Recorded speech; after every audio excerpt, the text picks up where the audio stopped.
Good morning. Welcome to Open Gates, where we talk about everything live. And Lupe has unlocked the door.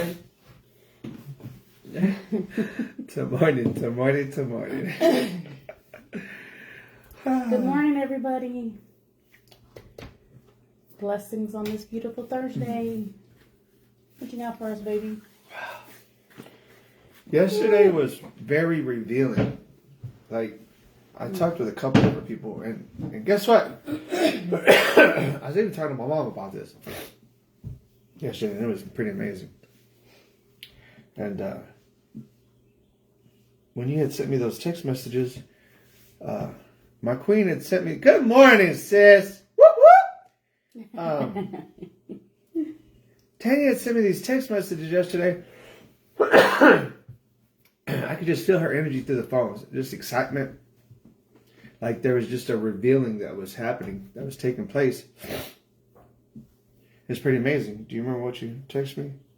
I said we can't have a son without the mother, right? Right. And so, guys, we're always encouraging you to dig a little deeper within yourself, just to understand a little bit more about you. And man, it's an amazing walk. This walk of life. It's really an amazing walk. And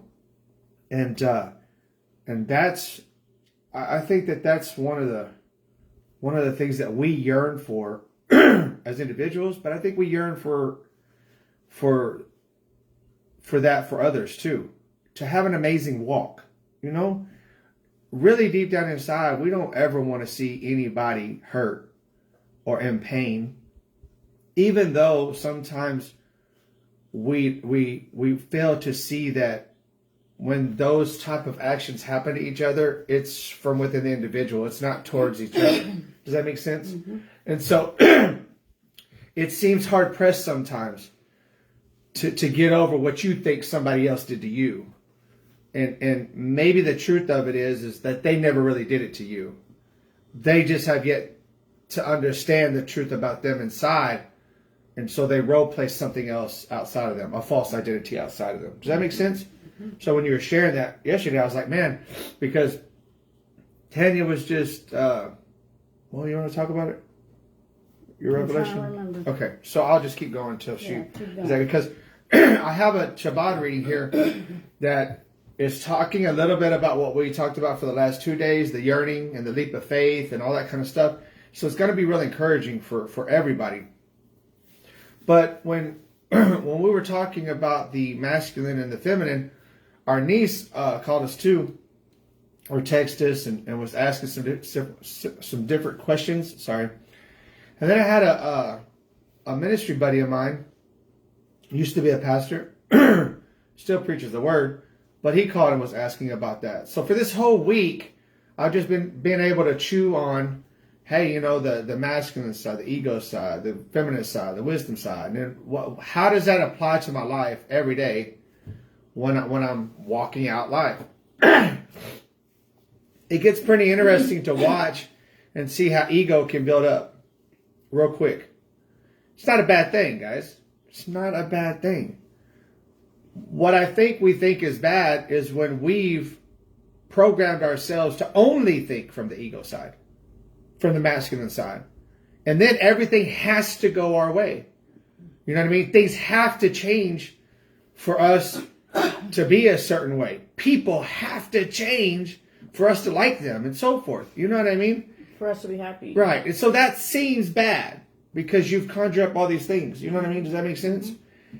And when you slow down for a second and you get in line or get in tune with the feminine side, the nurturing side, the side that actually does the submitting, we think that the ego needs to submit. Well, when the feminine is the one that's submitting, wives submit to your husbands, then the ego follows.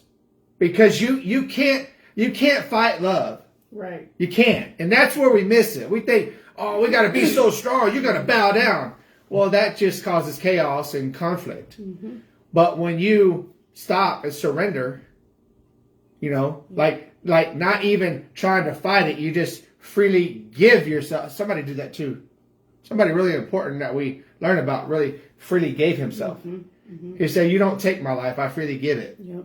And it's amazing because even all the ones that were like, "Get him, get him," when he freely gave it, they were like, "Ah." You know what I mean? Because I walked this out, and so it's when you read in the Bible and it says it's you just don't it's you can't understand it when you're doing it. You're like, what the heck? Yeah, you're like, this is the last thing I want to go through. Thing I'm doing, I want to do, but you do it, and I'm telling you, when it says that love conquers all, love does conquer all. Yeah. Like he said, when the feminine bows down to the masculine, the masculine just follows. It's like, oh, it's almost like it's melted. That little Melted puppy away, dog. you know? That's how I was in my queen's arms. I was like, oh.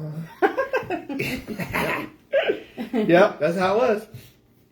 But so with that being said, until you get to yours, I'm gonna read this. No, yeah, go ahead. Okay, so I'm gonna read this. It's pretty amazing, guys. It's short and sweet, but the Daily Dose of Wisdom is titled "A Leap of Failure." That was interesting to me. A leap of failure. Like, nobody wants to just jump into failure, or do they? Just saying. It says a leap of failure. It says failure provides an opportunity to do the unexpected. Wow. Everything in life is a step forward. Everything has meaning. It's just that there are two ways to move forward: walking and leaping. Listen to this right here, babe. When you walk, you leave one foot in its place as the other moves ahead. So you're secure, you're stable, but you never leave your comfort zone. Wow. So sometimes you need to leap. But to do that, you need to first crouch down. And sometimes to help you do that, life sends you an opportunity for failure. That's the true meaning of failure. It is the crouch before springing up and beyond. A breakaway from the past so that you can create an entirely new future. An opportunity to do something totally unexpected. Failure lets you leap to heights your footsteps could never take you. Oh my God! Oh There you my go. God! And so as you're reading that, I'm thinking about what we just said. It says you have to crouch down, right? So the feminine had to crouch down to the masculine. Listen, what you see now was not what it was when we first got together. When we first got together, there was nothing but chaos. Girl, Okay. there was some roses in them thorns. There was some more roses in them thorns. thorns. In them thorns, right? There was some roses in them thorns. And things that I said I would never do. I mean, I was like, and I had judged on the outside of me for women that did it. You know, I would never put up that. You know, I mean, that's She was shaking her head just like that too. shaking my Snap head. her fingers. Snap my Snap your fingers. fingers. Do you stare? Oh, good. So, but the spirit within me, God was telling me, just do what I tell you. Keep following what I'm saying. Keep following my path, because I'm going to lead you into the promised land. Just keep going. And so I did. So I crouched down, as the reading says. I crouched down as to bow. I submitted, the feminine, because my ego was like, out and out. You know, all these things. I'll go straight Sanchez, back. Gangster on you, boy. Straight Sanchez, and I'm wearing the Sanchez today. I'm wearing my shirt today. Oh, I love this woman. And but my ego wanted to fight, wanted to leave, wanted to, you know, just forget it all. I don't need this. But my feminine side was saying, no, just submit. I'm telling you, just love, continue to love, because I'm leading you.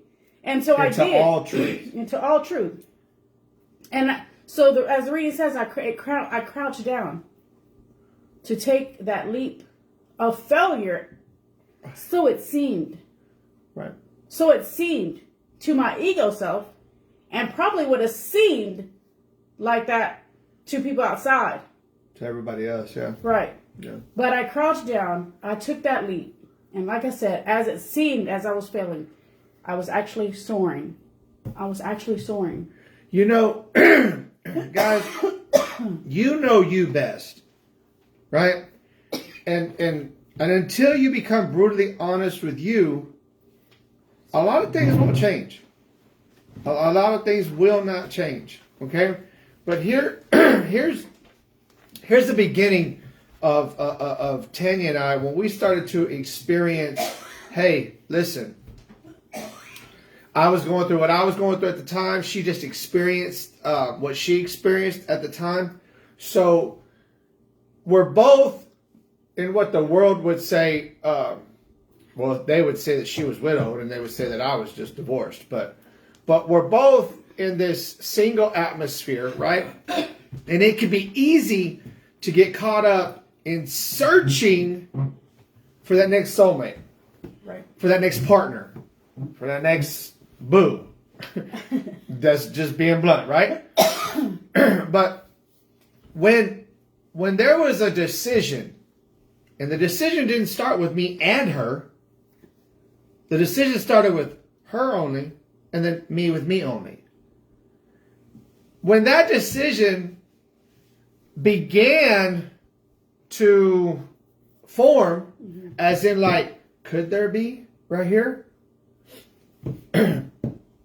I went over to her house and I sat with her, and listen, we were being brutally honest with each other. But I told her, I said, listen, if this is not about God, then this will never ever work. Now, it might seem like, I mean, even to myself, I had these thoughts. I was like, well, that's a good pickup line. You spit some game there. It could seem like that. But what I meant is, if I'm not truly going after God, Source, Christ, with all that I am as an individual, and then she is not doing it for herself as an individual, then this together will not ever work. We say, Chad, well, what are you getting to? What I'm saying is, when you have two people that have experiences of past brokenness, hurts, habits, hang-ups, if you're not completely healed, relationship is a freaking roller coaster. And sometimes it's good.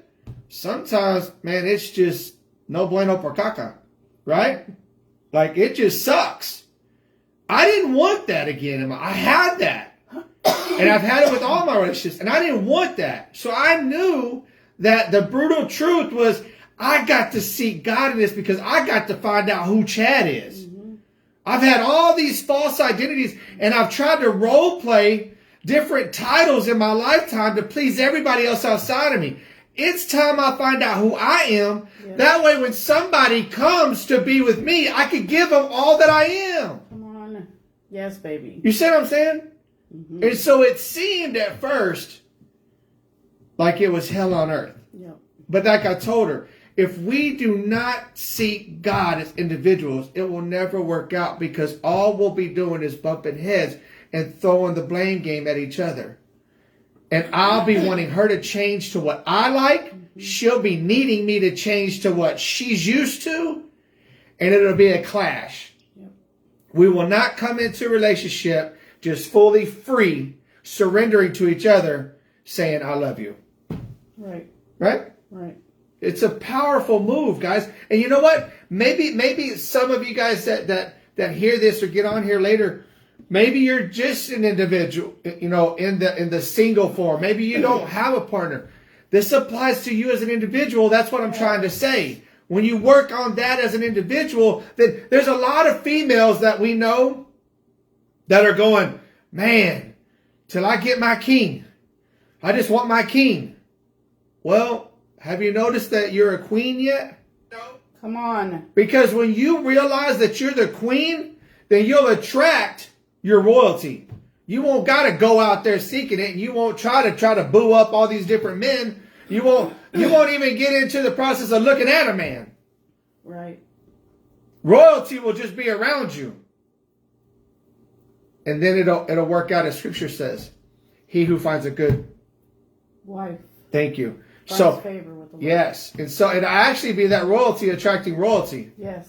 Go ahead, babe. You got something? Yes. What? Because remember, babe, well, let me read Michelle's comment real quick. Thank you guys for the comments. Yes. So Michelle said, this is Matthew. What about crawling instead of leaping to the future or walking into the future? You might go too far for what you're ready for. That is so true. Wow. That is so true.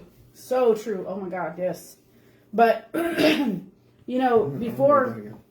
Go ahead. Before we got together, baby, before we even had the thought, before that even, the attraction even came, I had, did my conference, and you were there helping me with my conference. And in my conference, like literally the day of my conference, I get this revelation so huge. It was huge because I understood that I was still wife. I've always been wife. So the virtuous woman. I've always been the virtuous woman, and I've always been wife. See, I had just lost my husband. So in my natural mind, or in my what's been labeled, I would have been called a widow. But God was telling me, Tanya, Tony didn't make you wife. You've always been wife. And you've always been sufficient. You've always been enough for my son. Right? Because he is the bridegroom. I made you perfect for him. And I made you equal to him. That's good. And that's why y'all are one. And I was like, what? I mean, like literally, I'm getting this download or upload, whatever you want to call it. Chad calls it an upload. Some people call it a download. But I'm getting this right as I'm about to start talking. I'm getting this revelation. And I'm like, oh my God. I've always been. I'm not trying to be. I've always been. Yeah. And so at that moment, it was like a peace that came over me. That peace that surpasses all understanding. And I knew at that moment, I don't have to look for a man. I am. I didn't have to go search. And so, and because of that, because of God revealing to me who I am, there was nothing missing, nothing broken, even though I had just lost my husband of 16 years. There was nothing. It was like there was nothing missing. And because there was nothing missing, I didn't need another. Good stuff, then. So, good morning, Matthew. It's amazing. Yay. Awesome. Okay, so check this out. Because Matthew said something that was very, very important, I think. And well, it is important. Because it allows us to see things from a different perspective and different angles. Yes. Guys, it's really important to understand that I have this shirt. It says iron sharpens iron. Do you understand that you'll grow more when you're not around a bunch of people that just agree with you? Because somebody else will see something from a different angle, and then it'll help you get a better understanding. And Matthew... Well, here's what I want to say. Go ahead. We so often don't want to listen to children. Oh, come on. We so often want to You better open hush your ears. their mouth. We want them to be quiet because surely they don't know, right? That's what we think. Surely they don't know. But we need to start listening to this younger generation because they have wisdom. Yes. We know that because he works with someone who's only 18 and gives us so much wisdom all the time. Some of the recordings I have of me, and his name is Ashton, but we call him Baby Daddy. But at 18 years old, some of the recordings I have, man, there's just, and he speaks to me and how we help you guys understand allegorically, metaphorically, symbolically. Mm-hmm. He speaks to me on those levels at 18 years old. And a lot of times the metaphors he uses has to do with baseball because he was a baseball player. So it's pretty amazing. But getting back to Matthew, this young man right here really sparked up something when he says, what about crawling instead of leaping to the future or walking into the future? You might go too far for what you're ready for. Listen, guys, that's an amazing perspective, because here this also gives us opportunities that might challenge us. Because a lot of times, even the future we want to get to, right? But when we want to get to the future so much, we never experience the now. Right. Right? Right. So what if we get so excited that we do leap? And maybe it should have been a walking. Maybe it should have been a crawling. I mean, there's two sides to the coin, but like Matthew is allowing us to see right here, you might want to entertain what's best fit for you according to where you are. Then evaluate that. Do you want more? Do you want better? Think about that for a second. Well, you know, I'm thinking from what he's saying, you know, it seemed like we were talking about our relationship in the beginning. It seemed as if we were crawling, you know, it seemed as we were like crawling, trying to get there. And then all of a sudden, boom, it was like a leap. You know what I'm saying? Yeah. And so, we did crawl. It seemed to us that we did crawl it in the beginning. And to hit on the back end of his great statement, it says you might go too far for what you're ready for. You know, I've experienced that, Matthew, and a couple of different things. Maybe one of them being ministry, because I wanted to do so many things. You know, I call it being so overzealous. You can be so overzealous that when people don't have the same excitement as you, you'll turn into this whole other person than what you're supposed to be looking like. And so maybe that's what it means to go too far for what you're ready for. You know, because you're taking on tasks, and my dad, how did my dad used to say it? And I used to say it when I fought, and not encouraging anybody to fight here, okay? But he said something about don't let your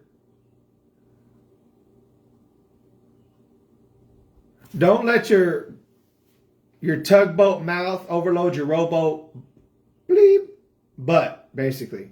Meaning don't get out there talking too much that you can't back up what you're talking. But we can apply that in other areas. It doesn't have to be just fighting, you know what I mean? Because sometimes, like workloads, you can take on a workload and you're like, oh my gosh, I might have got in too deep here, right? Right. Well, check this out. What if we flip that? Because that's looking outside of us. But what if we flipped it and we applied it to ourselves? Like, if I really don't know me, right, but I have an expectation of the way I think I want to feel, then I could overload myself with these feelings and have an expectation for Tanya to fulfill those feelings, and I might not come out on top. Does that make sense? And now I'm like, man, why didn't you do this? Or why didn't you do that? Or how come you keep doing this? And now the blame game goes outside of you. Because why? Because maybe I leaped forward too far before I got to know me. Wow. Yeah. He's got me stirred up. Thank you, Matthew. Or like volunteering yourself for so much. That's a good one. And then one. you're just like, oh, drained. What was I thinking? Wow. You know? Yeah. So think about that, guys. Like, I don't know. There's many different ways to look at that now, and so he's got me stirred up thinking, because it's good. It's awesome. It's really good. It's awesome to do that. That's why we should listen. Listen when they speak. Yes. You know, a lot of times, what if we just were aware of what children do? And in that awareness, what if you had a void about what you were discerning?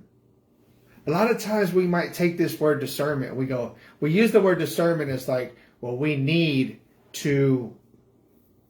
I think sometimes we take discernment and use that as an excuse to label things. You know, when I think about how we used to say, oh, I have discernment. I already know. What are you discerning? You're discerning. How are you discerning?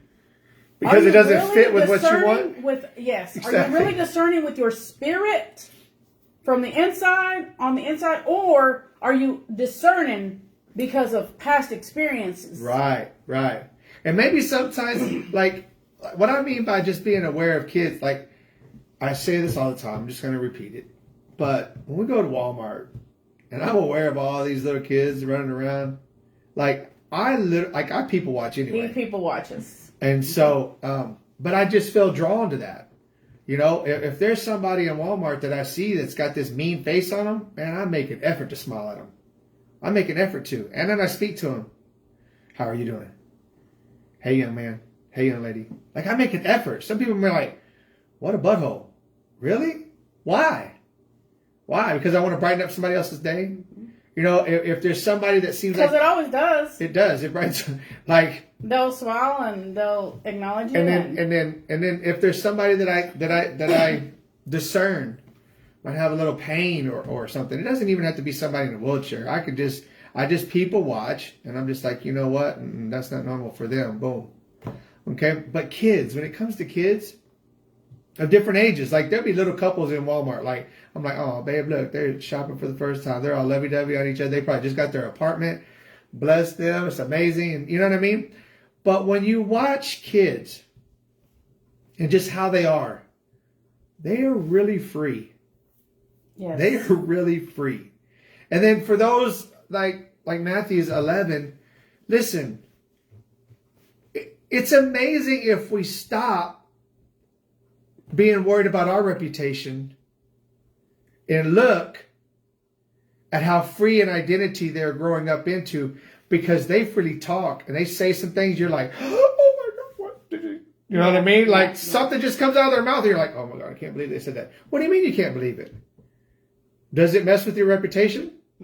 Does it offend you because they're so open? You might want to take a step back. You might want to crouch down, and then you get a chance to learn from these young men and women.